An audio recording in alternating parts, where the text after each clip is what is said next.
Hi everyone, welcome back to the UX Exchange Forum. I'm so excited to bring you my next video, which is also on Figma. Before I start, I want to say thank you to so many of you who reached out appreciating my very first video. To everyone, subscribe to this channel, like this video, and stay tuned. We have a lot of exciting things coming up on this channel. You wouldn't want to miss out. With that being said, let's get started. We're back inside the iPhone frame in Figma. Now, to draw our basic shapes, like I told you last time, you can use the shape tools. Click on the down arrow and pick the one you want. You can also use these keyboard shortcuts, which are written on the right hand side. For now, I want to get a rectangle, so I'm going to click on this, click inside my frame, and I get a basic shape with the rectangle tool. Other ways of creating that rectangle are, I will click on this, press Shift and Option together on my keyboard, and I have created a second rectangle. One other way to do this would be select the shape that I want, press Command D on my keyboard, and there I have yet another rectangle. So what can we do with all these different shapes that we've created? Well, for one, once you've selected a shape and it has that blue line around it, if you press Enter on your keyboard, you'll see that you get these dots. It's converted it into vectors. And the tool that you can see that's moving around, that's the pen tool. I can click on any of these circles and essentially drag the shape to give it a different form. Let's say I don't want to change anything. I press Command Z and it undoes whatever I had done. Let's try and make a shape. So we're going to go select and drag. Okay. We're going to use the other rectangle right here, and we're just going to make a small rectangle like that. Now I'm going to click on this one, click on the other one, and I'm going to press a line at the bottom.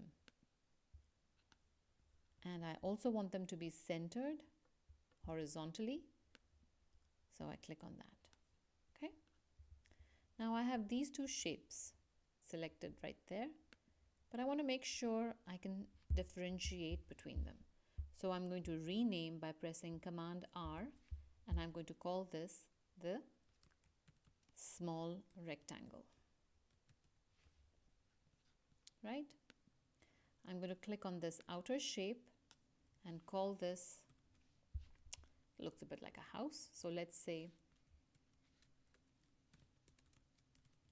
house outline, right? So now it's very important. If I want to play around with these two shapes together, you need to understand that where they're stacked within the frame matters. So if I drag the small rectangle above the larger house outline, and if I press the Shift key and select both of these, I can then move up here and use the Boolean groups. I can use the Subtract tool, and what that does is it cuts out the shape of the small rectangle from the larger house outline.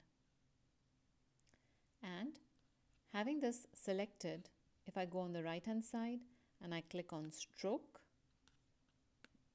it kind of gives you a bit of a shape like the facade of a barn or a house. Okay, now let's play with the same two shapes again. This time I'm going to do a little bit something different. I'm basically going to drag this smaller rectangle closer in and just adjust the shape the way I want it. Okay. What I'm going to do now is I'm going to select both of these, go back to my Boolean groups and do a union selection. What that's done now has made both of them together as one object, as you can see on the left hand side. So now if I move it, the whole thing moves together. Okay. And of course, like I did before, I'm going to recreate that rectangle, select it, press Shift, select my other object, press Align Bottom,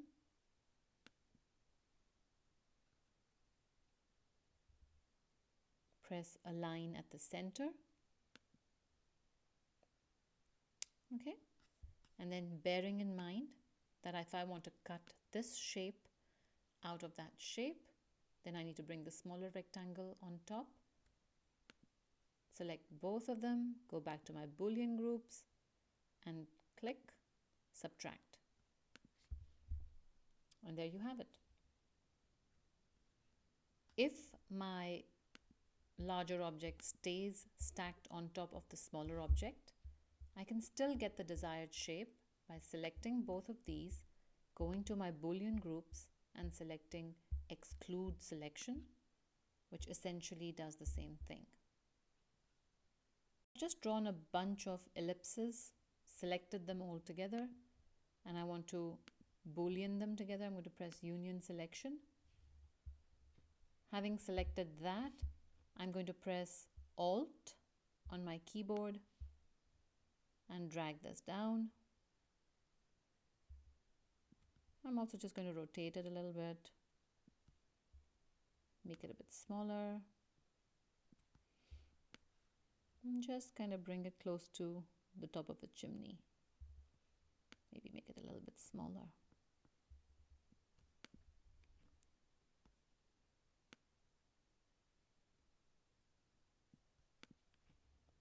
Basic shapes.